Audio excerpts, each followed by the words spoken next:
Assalamualaikum warahmatullahi wabarakatuh.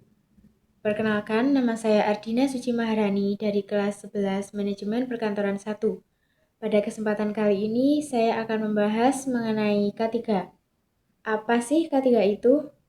Keselamatan dan kesehatan kerja atau K3 adalah sebuah konsep, sistem, dan upaya yang dilakukan secara menyeluruh untuk melindungi tenaga kerja, perusahaan, lingkungan, serta masyarakat sekitar dari potensi bahaya yang dapat terjadi di tempat kerja.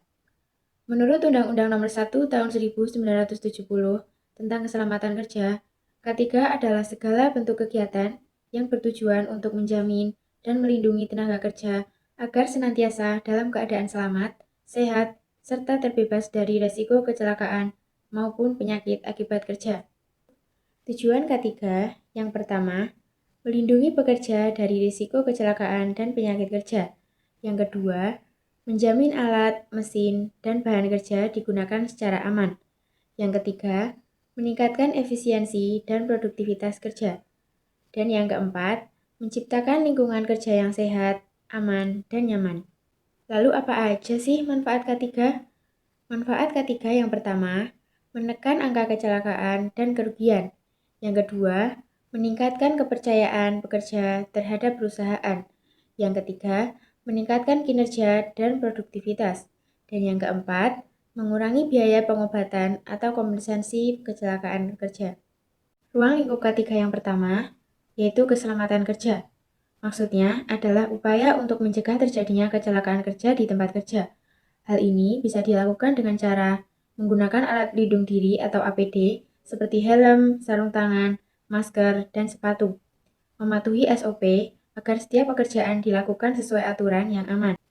Dan memasang tanda bahaya atau peringatan di area kerja yang berisiko, misalnya tanda listrik bertegangan tinggi atau area yang mudah terbakar. Ruang lingkup K3 yang kedua, yaitu kesehatan kerja.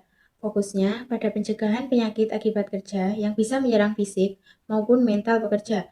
Contoh yang pertama, ergonomi, yaitu pengaturan posisi kerja agar tubuh tidak cepat lelah atau sakit, misalnya kursi dan meja kerja yang sesuai. Dan yang kedua, kebersihan di tempat kerja, seperti menjaga area bebas debu, kotoran, atau bahan berbahaya.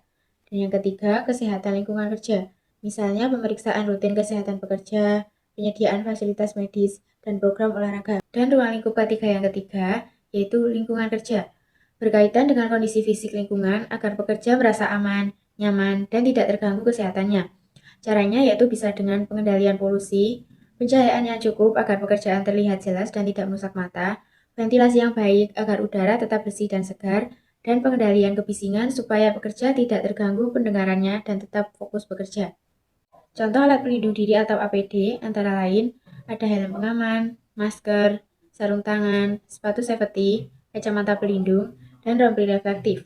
Contoh penerapan K3 di tempat kerja antara lain menyediakan APD bagi pekerja, menyusun SOP kerja yang aman, dan melakukan pelatihan K3 secara berkala. Jadi kesimpulannya, K3 bukan hanya kewajiban perusahaan, tetapi juga tanggung jawab setiap pekerja. Dengan menerapkan K3, risiko kecelakaan dan penyakit akibat kerja dapat berkurang.